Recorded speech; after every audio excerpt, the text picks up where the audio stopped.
नमस्कार, मी तेजल अनंत घोगळे तुमचं स्वागत करत आहे माझ्या यूट्यूब चॅनेलवरती. तुमच्या सगळ्यांचा आमच्या या नवीन घरामध्ये खूप खूप स्वागत आहे. तर चला जेव्हा आपल्या नवीन घरात आपण प्रवेश करूया. देवघर पारंपरिक पद्धतीचा आहे आमचा देवघर असा. गणपती बाप्पा मोरया मंगलमूर्ती. मोरया. तर अशा पद्धती आमची ही पडवी असा. पडवीत आम्ही चूल काढलेली आहे. निसर्गाची मजा तुम्ही या ठिकाणी घेऊ शकता. गणपती बाप्पा मी तेजल अनंत घोगळे तुमचं स्वागत करत आहे माझ्या यूट्यूब चॅनेलवरती. 1.5 वर्षापूर्वी कोकणातला आमचा घर हा एक मी ब्लॉग तयार केला होता. त्यात माझं 64 वर्ष जुनं कौलारू मातीचा घराचा परिचय दिला होता. ते घर खूप जणांना आवडलं. सगळ्यांनी कमेंट्स वाटे, लाईक्स वाटे, त्याला खूप सारं प्रेम दिलं. त्यासाठी खूप खूप थँक्यू. सो ह्या वर्षी ते घर कोसळून आम्ही नवीन घर बांधलंय. हे नवीन घर मातीचं नाहीये, ते चिऱ्याचं आहे. पण त्या घराला देखील आम्ही जुन्या टाईपचं थोडा टच विथ नवीन असं दोन्ही प्रकाराचं ते घर बांधलं गेलंय. सो हे घर माझ्या वडिलांनी आणि माझ्या काकांनी मिळून बांधलंय. सो विचार केला की ह्या घराचा पण आपण एक छोटासा व्हिडिओ करून परिचय देऊ. त्यासाठी मी हा व्हिडिओ बनवत आहे. तर हा व्हिडिओ तुम्हाला आवडला तर नक्की त्याला लाईक्स करा, प्रेम व्यक्त करा कमेंट्स वाटे नक्की, आणि जर जमलं तर सबस्क्राईब तर कराच. सो यापुढे त्या घराचा परिचय माझे काका विजय घोगळे देत आहेत. सो लास्ट पर्यंत हा व्हिडिओ नक्की बघा. नमस्कार मित्रांनो, मी विजय भगवान घोगळे तुमचं सगळ्यांचं आमच्या यूट्यूब चॅनलवर स्वागत करत आहे. तुमच्या सगळ्यांचा आमच्या या नवीन घरामध्ये खूप खूप स्वागत आहे. तर चला जेव्हा आपल्या नवीन घरात आपण प्रवेश करूया. तर इथे आल्या आतमध्ये इथे आल्या ही जागा असा त्याका म्हणतात लोटो, पारंपरिक पद्धतीची आमचं लोटो असा. लोटा या देवघर असा. आमचा देवघर पारंपरिक पद्धतीचा आहे आमचा देवघर असा. इथे आम्ही पूर्वजांचे पण फोटो लावलेले असत.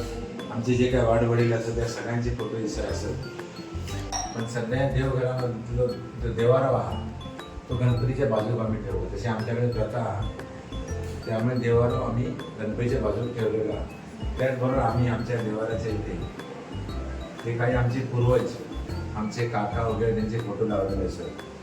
हे माझे मोठे काका सीताराम गोपाळ घोगळे, ही काकी, त्यानंतर मग हे आमचे 2 नंबरचे काका राजाराम गोपाळ घोगळे, हे माझे वडील 3 नंबरचे, भावामध्ये यांचा नंबर 3 भगवान गोपाळ घोगळे. अशा पद्धतीचा आमचा जो देवघर असा. तर आपण आता परत लोट्यावर येऊया. तर अशा पद्धतीचा आमचा जो लोटा तर आमच्या घरातले ही सर्वात ज्येष्ठ व्यक्ती की माझी आऊस सुलोचना भगवान घोगळे यांचं वय वर्ष आता 90 वर्ष. त्यात थोडं आमच्या घरातलेही ही लहान थोडं बालगोपाळ मंडळी. अशा पद्धतीचं आमचं लोटो हा ही लोट्याची उजवी बाजू आहे. तिसऱ्या पायरे बांधलेले असतो. ज्या ठिकाणी पहिलं आमचं माळं होतं त्याला आम्ही टेरेस केलेला आहे. त्या लोट्यावर बसलेली आमची सदस्यापैकी एक सदस्य म्हणजे आमची वहिनी रंजना विनायक घोगळे. त्याचबरोबर तिच्या बालगोपाळांपैकी मोठो ज्येष्ठ असलेलं नितीन अनंत घोगळे. नमस्कार. अशा पद्धतीने आमचं लोटो ही पायरी असा वर जाण्यासाठी. त्यानंतर आपण आता वळेमध्ये प्रवेश करणार आहोत. सध्या गणपतीचे दिवस असत. सगळ्यांका गणपती बाप्पा मोरया. गणपती बाप्पा असा आमचा गणपती. आणि मगाशी मी सांगलंय त्या पद्धतीचं देवाला आम्ही पुढे गणपतीच्या बाजूला ठेवलेलं अशी आमच्याकडे प्रथा. आमचं गणपती 9 दिवस आम्ही याची पूजा केलेली आहे. 9 दिवस आमचं गणपती. दरवर्षी कधी 7 दिवस असतात, कधी 9चा असलं तर 11 दिवस असतात. पण असं आहे आमचं गणपती. त्या गणपती तुमका सगळ्यांका आशीर्वाद असाने. आणि हे आमचं पारंपरिक देवारो.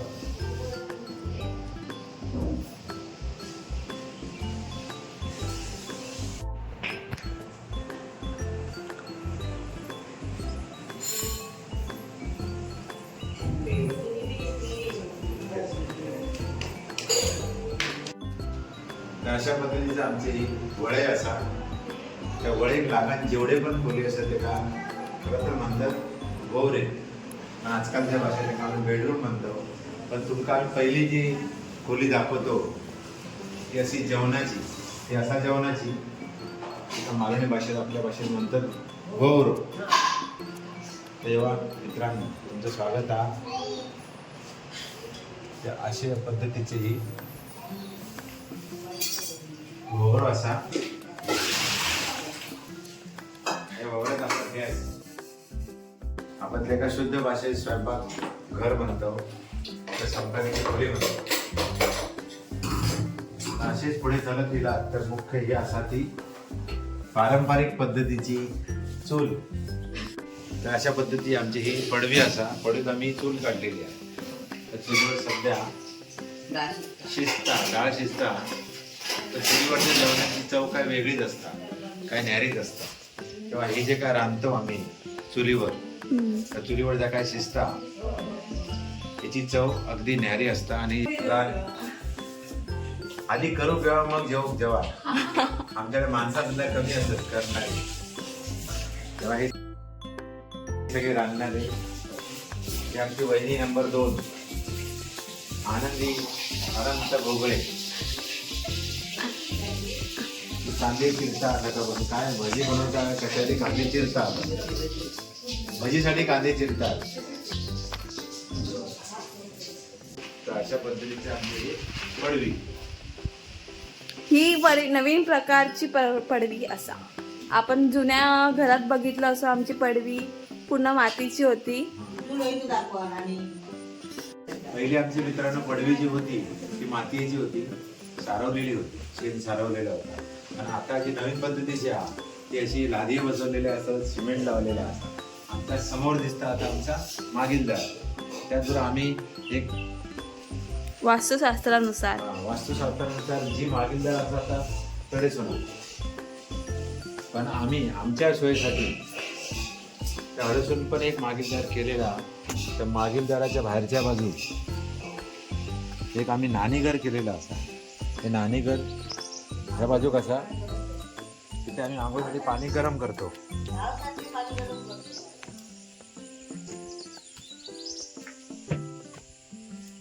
या नाणीमध्ये ते घरचे जे काही पुरुष मंडळ आहे ते बाहेरच नाहतात.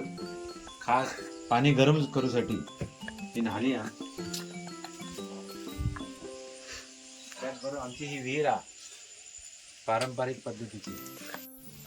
मित्रांनो ही आमची अशी जुनी पारंपरिक पद्धतीची बांधलेली विहीर, दगडांपासून बांधलेली विहीर आहे. त्या विहिरीत आज नाहीतरी 50 वर्ष झालेली असेल. हेच पाणी आम्ही पितो. पिण्यासाठी हा अगदी स्वच्छ पाणी आहे, कारण सगळे झरे हे वरून येतात, डोंगरातून येतात. ते पाणी एकदम नितळ आणि स्वच्छ पाणी आहे. अशा पद्धतीचं हे मागील दाराकडनं दिसणार आमचा ह्या नवीन घर. आणि ही पूर्णपणे वेढलेली ही झाडी आहे. आणि आमचा घर या वाडीवरचा सर्वात शेवटचा घर. यानंतर ह्या सगळा जंगल चालू होता. जंगल संवर्धन आम्ही केलेलं आहोत. त्याचबरोबर आम्ही ही झाडं अजूनही जपलेली असत. ही जुनी वडिलांच्या पासून ही झाडं असत, ही परंपरा आहे. यामध्ये मग बरीच झाडं असत, फणसाची असत, आंब्याची आहेत, काजू आहेत, त्याचबरोबर रतांब्याची झाडं असत. ही सगळी झाडं आम्ही तशी जतन करून ठेवलेली आहे. अशी ही आमची मागची बाजू आज ही पूर्णपणे जंगलाने हिरवळीने वेढलेली अशी ही मागची बाजू. तर मित्रांनो हे आमचे नवीन पडवी जे असा त्याच्या मागील दार वास्तुशास्त्राप्रमाणे अडचण. तर मागील दारातून आम्ही तुमका आमचं जुनं मांगर दाखवतो ना. हे असं आमचं जुनं मांगर. आज हे मातीच्या भिंती असत सगळे, त्याचबरोबर कौला असत. हा आजपर्यंत आम्ही एका जतन केलेला आहे. तर मांगरा सध्या आम्ही आमची जुनी लाकडं ठेवतो. त्याचबरोबर काही सामान असलं त्या जतन करून ठेवतो. जुने भरपूर सामान असतं. त्याचबरोबर परत इकडनं सगळा ह्या जंगल. इथून आम्ही खाली उतरलो का आमची दुसरी बावडी आहे. त्या बावडीतून आम्ही पंपिंग करून पाणी घेतो आमच्या वापरासाठी. अशा पद्धतीचं हे जुनं मांगर आणि पुन्हा ही सगळी माडांची, आंब्याची आणि काजूची ही अशी झाडं असतात. मित्रांनो, पडवेतून आपण आता मुख्य घरात प्रवेश करतो, पण त्या मागच्या बाजूने. तर मागच्या बाजूने आम्ही जे काय ववरे बांधलेले असतात ते तुमका आता मी देखायते. तर ही असं आमची मागच्या बाजूने येणार तर ही पहिली ववरे असतात. अशा पद्धतीने सगळ्या ह्या इथं सामान ठेवलेला, स्टोरेज केलेला, कांदे सुकवलेले असं दिसत. त्यानंतर मग ही दुसरी ववरी आहे. ही असं आमची दुसरी ववरी. ववरीत बसलेली ते आमची वहिनी नीलम घोगळे. ते अशा पद्धतीची ही ववरी असा. कडेसून तुमका परत मागील दार दिसता, म्हणून यात थोडं व्हायचा अंधार असा त्या आतमध्ये असल्यामुळे. तर जेव्हा मित्रांनो आता परत आपण वळ्यात शिरलो, पुन्हा आपण वळे दिलो. वळ्यातली पहिली होळी म्हणजे ही असं.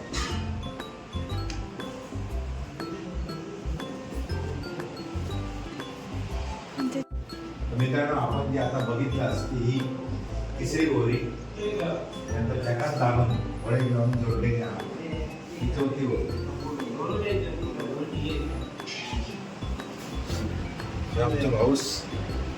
आमचा भाव असा हे होतं ओरोशीतले हे बिझनेसमॅन. तिचं नाव आहे सिमेंटवाले. कालिका स्टील म्हणून हे ज्या दुकान आहे त्याचे जे मालक ते खास गणपतीसाठी गेलेले असतात आणि ते नेहमी येतात. आम्ही सगळे गणपतीसाठी एकत्र येतो. तेव्हा आता पुन्हा एकदा आपण होळीत येतो. होळीतलं आणखीन एक तुमचं होळी दाखवची राहिली आहे. होळीतली आणखीन एक होळी तुमका शिरवलेली असा ही पूर्वेकडच्या बाजूक असलेली ही होळी. अशा पद्धतीचं हे पूर्णपणे तुमका दाखवलेलं आहे. तुमचं सगळ्यांचं स्वागत आहे आमच्या या नवीन घरामध्ये. तर जेव्हा गणपतीसाठी नक्की आमच्या लोट्यावरचे जे आम्ही पायरे बनवले असतात या ठिकाणी पहिलं आमच्याकडे माळ होतं. तर सध्या आम्ही त्या माळ्यात आम्ही टेरेस बनवलेल्या. त्या टेरेसवर ज्या होत्या हे पायरे असतात. तर मग तुम्ही बघितलाच ते आमच्या घरातले जुने ज्येष्ठ नागरिक म्हणजे माझे हाऊस. त्याचबरोबर सर्वात कनिष्ठ जी आमची छोटी, तिचं नाव गार्गी गौरव घोगळे. चला आता आपण वर जाऊया. आपण आता पायऱ्या बसून टेरेसवर जाऊया.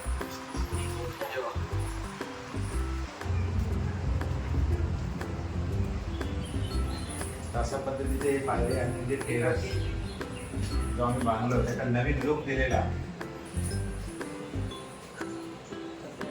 मित्रांनो, हा आमचा असा टेरेस